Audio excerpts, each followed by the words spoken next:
going to talk about diving. And yeah, right next to me is Giselle from Colombia. She's a diving instructor, and she's pretty much the expert to talk to about this topic. Giselle, how are you doing? How is Colombia? Colombia is great, Chris. When are you coming back?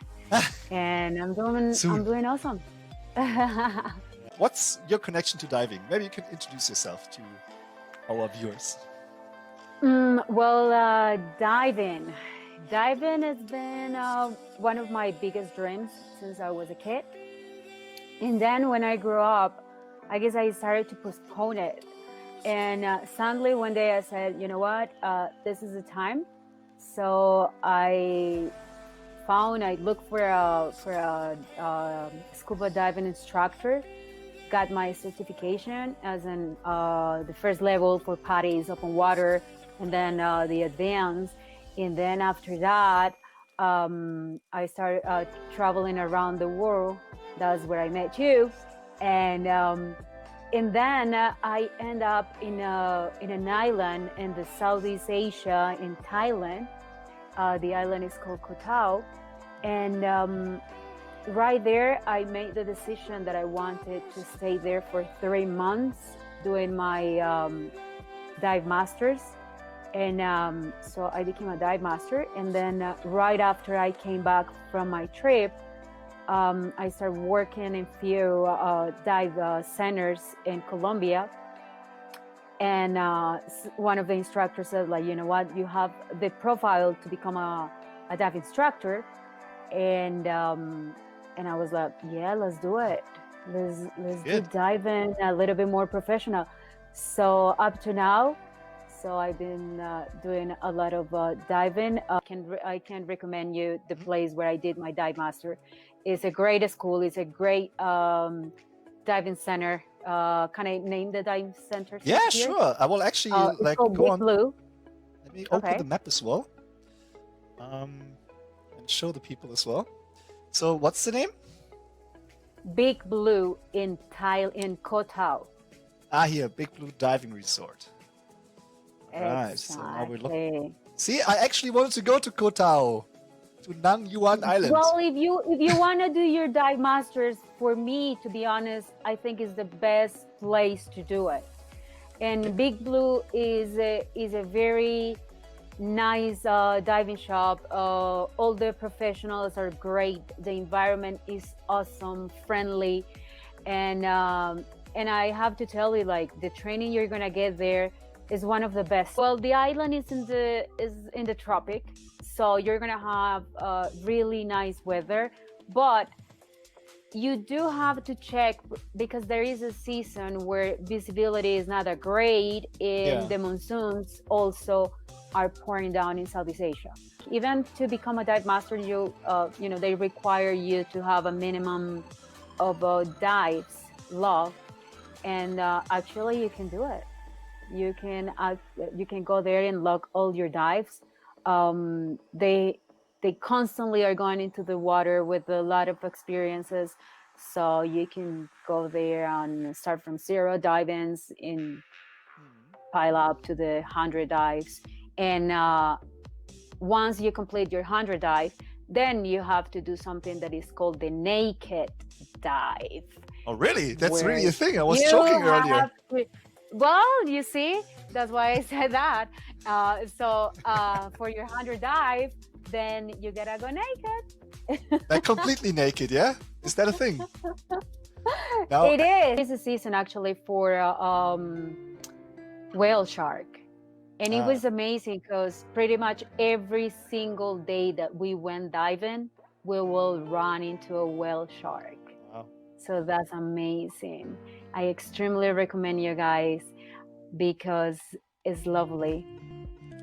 Let me actually Google Koh Tao diving. Let's see what kind of pictures show up there. Put on the screen as well. You have these swarms as well. I've seen this in where was it? In Philippines, actually, where you can swim with the sardine run. I think I call it the sardine run. Oh, the sardine run, Moal Boal. Yeah. Moal Boal exactly. in Cebu.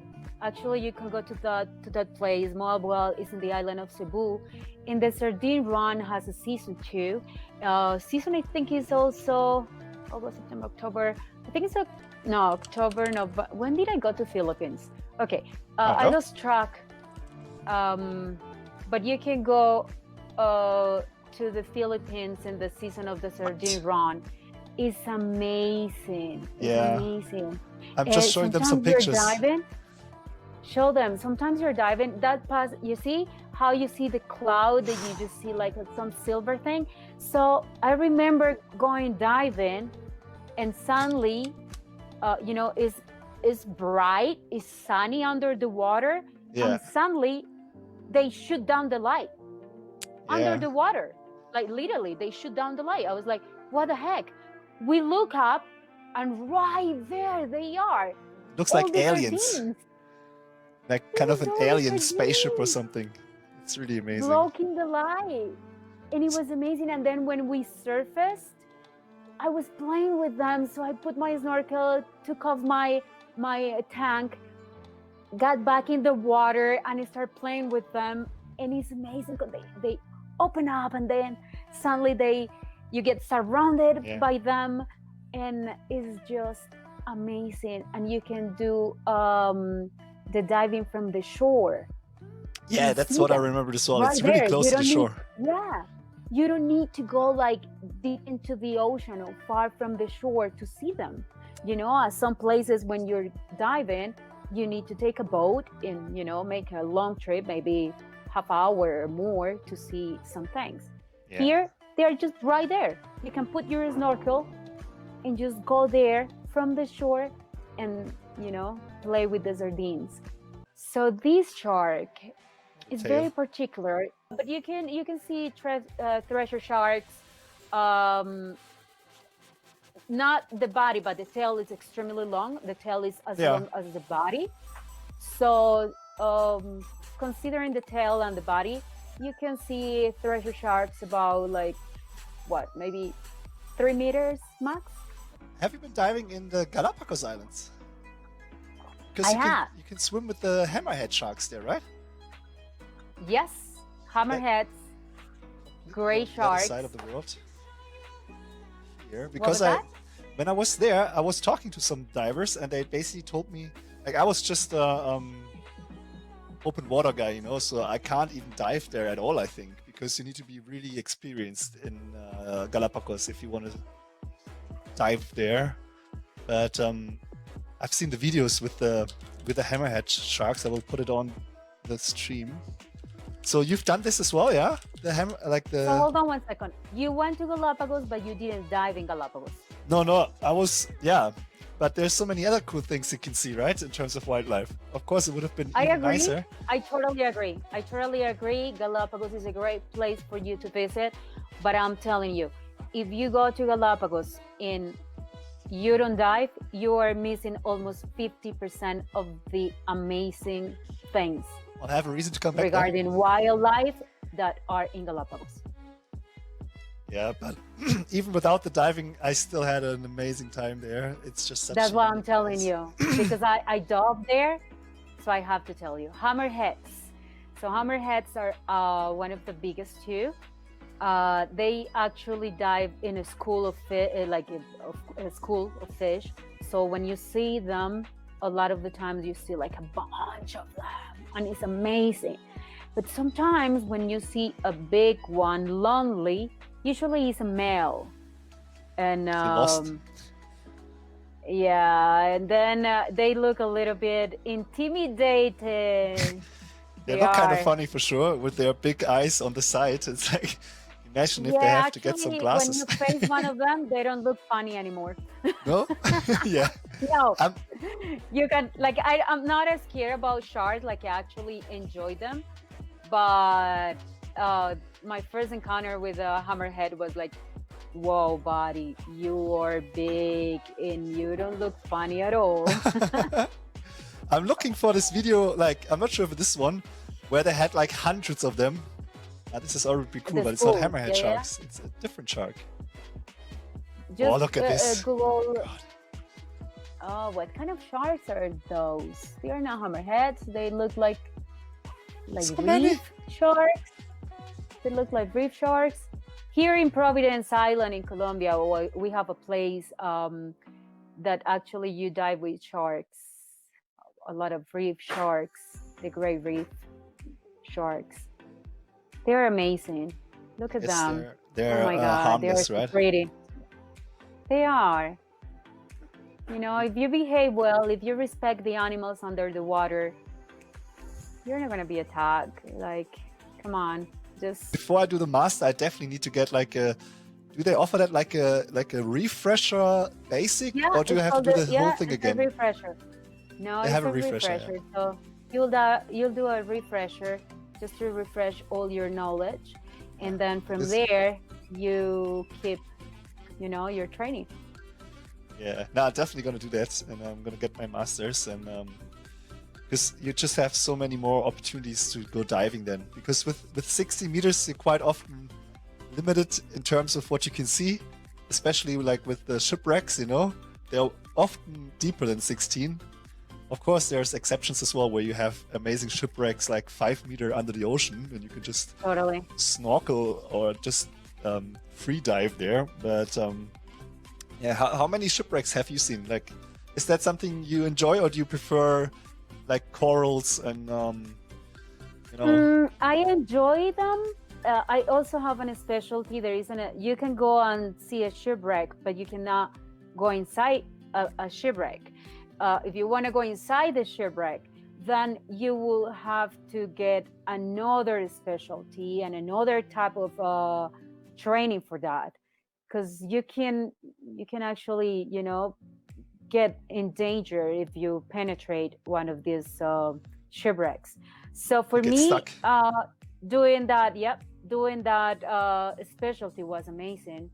And in Thailand, actually, in Koh Tao, Yeah, I'm you looking can at it right do now. it, and you can do limited penetration wreck specialty, and it's great because they will teach you how to do it safely. And of course, we teach people how to dive so they can actually dive on their own. They don't Yeah. need an instructor constantly. Of course, when you go to a new place, you also want a dive master to guide you.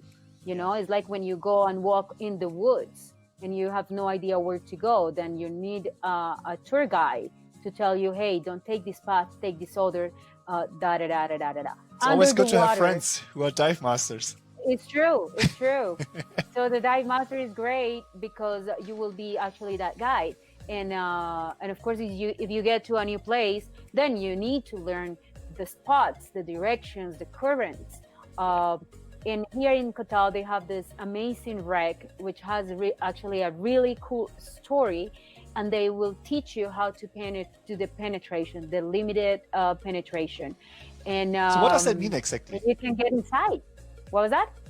So, like, is it like a blueprint where they show you where you have to go through which, like, if it's like corridors and stuff, you know, and so you don't get lost. The corridors. Let's say it's a big ship, like a huge one, like the Titanic, and you wanna, like, you need to know where to go, I guess, right? And how to get out again. Exactly.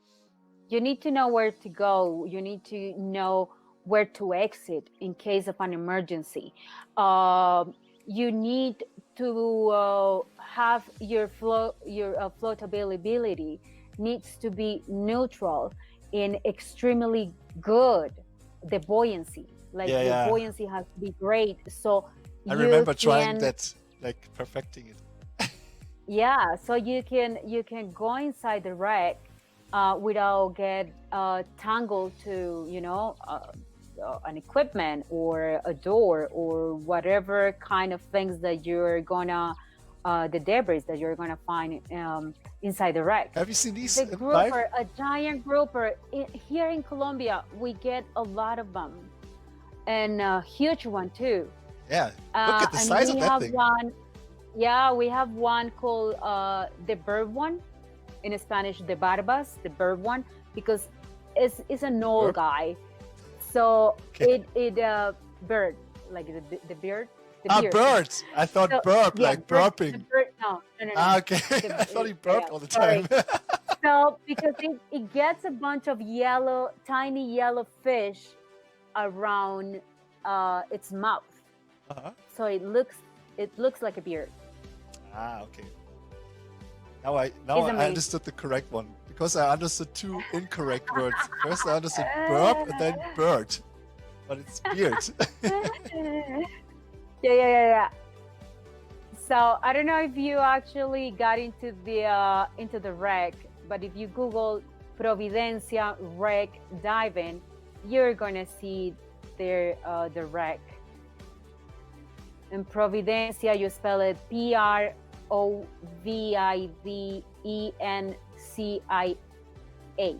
Yep, that's what I googled actually. I can barely see it. Like there's a small picture, but mostly it's like the beard guy. I don't see the wreck.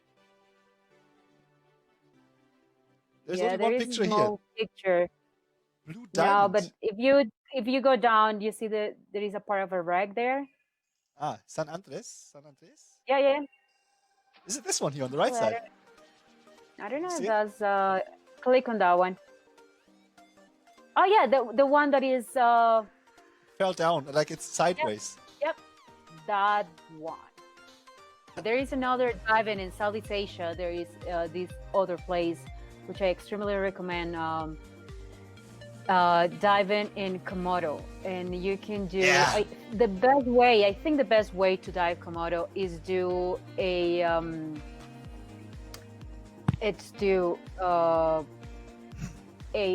liveaboard. Sorry, I got distracted by Yeah, I've been to by Komodo an as well. Similar to the Galapagos, I've been there and I didn't go for the diving. I'm sorry. Because I was checking out. Yeah, because it's like if you don't have the master, it's and you know don't you have need to get the unlimited time. advanced. You need to become like an advanced diver. Yeah, to I will dive do those that. places. And then I will go back to all of these places for sure. I promise. You gotta do it. You gotta do it. It's amazing. Yeah, guys, if you don't know what Komodo Island is, it's one of the most beautiful islands I've been to. Like the shape of the island is just so cool with these three bays. I think I could say it's probably my favorite beach island, if you can call it like that, like a small, tiny island that has all of beaches on it. So what did you like about the diving there? What was your favorite part there? Oh, the life basically is full of life. You can see mantas, especially the mantas. Yeah, Oh a my lot of God. mantas, Eagle rays. Those are amazing. Like they actually come into season and they stop in cleaning stations. So they stop there and you see like 5, 6, 10 at a time. Who's this guy? They're not afraid of divers. Oh, there's He looks fat. that fish. No, but you know, it's very particular. It's a very particular fish, and you can Filled up see with it there. air. I forgot his name, but it's very cool to spot it. Did you see it as well? And yep. Yeah. I saw the Some dragons. of them they call it the moonfish. I think some people moonfish, yeah. call it the moonfish, and it's amazing. It's just pretty, and Komodo. I'm trying to remember the right name for it, and can't remember the right name for it. But it's a very cool creature. For me, like everything underwater is a cool creature. But this fish is amazing. I have to say it. Maybe you can give me some feedback on I have some other diving spots in the area, in the same area. I'm not sure which ones are the nicest, or like I'm sure they're all nice. I think the most famous one is the Raja Ambat. That and Raja Ambat looks incredible on the pictures. Have you been there as well to go diving? I have not. I froze a little bit, I think. Ah, sorry. My connection. It looks beautiful. Hold on Even one like second. just going there for the photos would be worth it, I think. But it's also one of the best places I heard in the whole world for diving. But you hear that so many times, right? Like if you do some research, often they say, "Ah, this is one of the best places for this," and they say it for like everything basically. So it would be different if you tell me that it's one of the best places as a diving instructor, and you can actually Okay, compare I to a lot of haven't other been there. places. I haven't been there, but I gotta tell you this because of my workmates and Ah, other dive instructors. It is one of the best places to go. Like, so they can confirm it. Look, they have heart-shaped yep, they lagoons. do. Like, I know, I feel jealous. Like, cannot believe I went there. Like I spent, almost 7 months in the Southeast Asia, and I didn't go there. Yeah. Like, Let's go next you time. know, Let's go together. please do. Yeah, let's do it. And I got to Sydney, and then I talked to one of my friends, and he said, like, you know what? Yeah, the barrier coral is actually dying. Yeah. Not Great Barrier worth Reef. seeing. Yeah. So, but then later on, after I left Australia, I was talking to one of my friends, and he said that still they have like very nice places to go and visit. I did some snorkeling though in Sydney, because I got there around summertime. Doesn't mean that the water is very summery. For me, it was still very cold. Yeah. But it was nice. I saw a couple of sharks just snorkeling, and it was great. The name of this shark is the wobbegong, shark. It's Never a heard that very before. interesting creature. Yeah, Wobbegong. wobbegong shark. You can wobbegong. Should I Google Let it? me. I wouldn't even know how to write it. Wobbegong. Let me see. Google Yeah, often it's is good. Wobbegong. Wobbegong. Yeah, it's a carpet shark. Never heard of a carpet shark before. Wobbegong shark. 5 amazing facts about the Wobbegong shark. Well, I'm gonna have it muted. That looks really like a carpet, actually. Oh, it's so nicely camouflaged. It is. So I was very impressed when I saw it. I was like, oh my God, look at wobbegong shark. Got you. There you go, guys. Go follow Giselle. Yeah, If you need a diving so instructor, hit her up. I'm sure if she you can. need any advice on where to dive because you're in the other side of the world, or up north or whatever, in Mexico, in Galapagos, I'm not going to be there. But if you need any advice on that, or if you happen to, plan your trip to Colombia and you need also advice on Colombia, just let me know. And yeah, I'll be happy to give you some advices. Nice. Buceo. That's diving in Spanish. Yeah. God, my Spanish is so good. Nice. All right. So, I'll say goodbye to you now. And I'm gonna, yeah, maybe I will have a little bit of a gaming stream afterwards. I'll see. All right. I'll stick around for a bit longer. But thank you so much for your time, and I'll catch up with you soon. And hopefully, I'll see you again Absolutely. in the real life again, and not just on the computer. Well, looking forward for that day. Thank you, Chris. Enjoy it, Thank you. and have a good night. I Good still have the night. rest of the day for me. Yeah, it's true. Besitos. It's still a bit early for you. It's bedtime soon, yeah. Bye bye. Okay, bye.